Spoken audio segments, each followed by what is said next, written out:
રાજકોટના ગાંધીગ્રામ પોલીસ સ્ટેશનમાં આવેલ સમર્પણ હોસ્પિટલમાં ખોટા મેડિક્લેમ દસ્તાવેજો બનાવીને લાખો રૂપિયાની છેતરપિંડી આચરવાનો મામલો સામે આવ્યા બાદ તપાસનો ધમધમાટ શરૂ થયો. મયુર છુછાર નામના યુવક દ્વારા ખોટા મેડિક્લેમ ઊભા કરીને રૂપિયા 40 લાખની છેતરપિંડી આચરવામાં આવી હોવાનો ફરિયાદમાં નોંધવામાં આવ્યું હતું.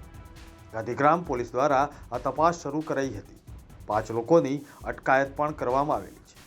પોલીસે જણાવ્યું કે સમર્પણ હોસ્પિટલમાં કામ કરતા કોઈ સંચાલક કે કોઈ ડોક્ટરની સંડોવણી હશે તો પોલીસ તે દિશામાં તપાસ કરશે. ગાંધીગ્રામ પોલીસ સ્ટેશનમાં ઇન્સ્યોરન્સ ક્લેમ ખોટી રીતે મેળવવા માટે થઈ અને ખોટા દસ્તાવેજો બનાવી એનો સાચા તરીકે ઉપયોગ કરી અને એક કાવતરું ઘડી અને ઇન્સ્યોરન્સ ક્લેમની ફાઇલ મૂકેલી હતી અને આ અંગેની ગાંધીગ્રામ પોલીસ સ્ટેશનમાં ફરિયાદ દાખલ કરવામાં આવેલી છે. આ ગુનામાં અત્યાર સુધીમાં કુલ 5 આરોપીઓને પકડી પાડવામાં આવ્યા છે, જેમાં જે ઇન્સ્યોરન્સ ક્લેમ કરનાર વ્યક્તિ મયુર છુછાર એમણે 40 લાખનો ક્લેમ કરેલો હતો. બીજા છે ડૉક્ટર અંકિત કાથરાણી કે જે મયુરના ફિઝિયોથેરાપિસ્ટ તરીકેની ઓળખ આપેલી હતી અને મયુર સાથે મળી અને જ્યારે ઇન્સ્યોરન્સ એનું ક્લેમ પાસ થાય તો એ 40 લાખમાંથી 10 લાખ અંકિતે લેવાના હતા. એ રીતેની વાત નક્કી કરી અને અંકિતે મદદ કરેલી હતી.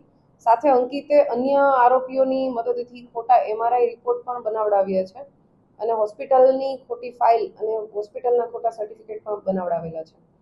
ત્રીજા આરોપી છે ભાવિક પરેશ માકડ કે જે સમર્પણ હોસ્પિટલમાં નોકરી કરે છે અને એણે જે સમર્પણ હોસ્પિટલની ખોટી ફાઇલ છે એ બનાવવા માટેની મદદ કરેલી છે. અને સાથે સાથે જ્યારે મયુર છુછાર સમર્પણ હોસ્પિટલમાં દાખલ થયેલ ત્યારે સાંજના સમયે મયુર છુછારને જવા દે રાત્રે અને સવારે ડૉક્ટર આવે એની પહેલાં ફરીથી મયુર છુછાર આવી જાય એ પ્રકારની વ્યવસ્થા પણ ભાવિક માખણ દ્વારા કરવામાં આવેલી છે. ચોથા આરોપી છે હિતેશ રામજી રવૈયા. આ હિતેશ રામજી રવિયા છે એણે ખોટા MRI રિપોર્ટ બનાવવા માટે ડૉક્ટર અંકિત કાથરાણી દ્વારા કહેવામાં આવેલું હતું અને જે માટે હિતેશે 5000 રૂપિયા લઈ એમાંથી 2500 રૂપિયા એક સહયોગ ઇમેજિંગ સેન્ટરમાં કામ કરતા આ ગુનાના 5મા આરોપી હિમાંશુ ગોપાલ રાઠોડ એને 2500 રૂપિયા આપી અને ખોટા MRI રિપોર્ટ બનાવડાવ્યા હતા અને હિતેશ છે એણે આ માટે 5000 રૂપિયા લીધેલા હતા ડૉક્ટર અંકિત પાસેથી.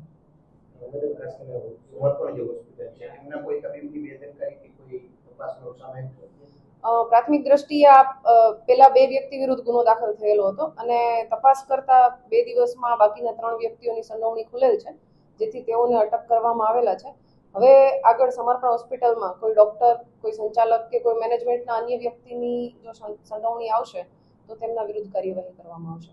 જે લેખિતમાં આપવામાં આવ્યું છે કે ડૉક્ટર દ્વારા કે તેમને પેરાલિસિસની અસર છે અને તેમને સારવાર છે તે સામાન્ય આપવામાં આવી છે તેવું હોસ્પિટલના સંચાલકો કહી રહ્યા છે. ખરેખર આ દિશામાં કોઈ તપાસ કે એવું કંઈ સામે આવ્યું છે? અત્યારે હાલ તપાસ ચાલી રહ્યા છે, જેમાં ઇન્સ્યોરન્સ ક્લેમના પેપર્સ છે એમાં હોસ્પિટલની એક અલગ ફાઇલ અને જે ક્લેમ કરનાર વ્યક્તિ છે મયુર એના દ્વારા એક અલગ ફાઇલ, એ રીતે 2 અલગ અલગ પ્રકારની ફાઇલ રજૂ કરવામાં આવેલી છે. જેમાં એક ફાઇલમાં આ મયુરને ડાબા ભાગમાં પેરાલિસિસ હોય અને એક ફાઇલમાં જમણા ભાગમાં પેરાલિસિસ હોય એ પ્રકારની વિગત છે. તો આ બાબતની તપાસ હજી ચાલુ છે. ડોક્ટર અંકિત અગાઉ કોઈ આવા બોગસ મેડિક્લેમ પાસ કરાવી ચૂક્યા છે કે એ બાબતની તપાસ હજુ ચાલુ છે. આરોપીઓને અટક કરવામાં આવ્યા છે અને એના રિમાન્ડ મેળવવાની કાર્યવાહી ચાલુ છે. કેટલા દિવસના રિમાન્ડ માંગવામાં આવ્યા છે? આઈઓને જે પ્રમાણે જરૂર લાગે એ પ્રમાણે આઈઓ દ્વારા રિમાન્ડની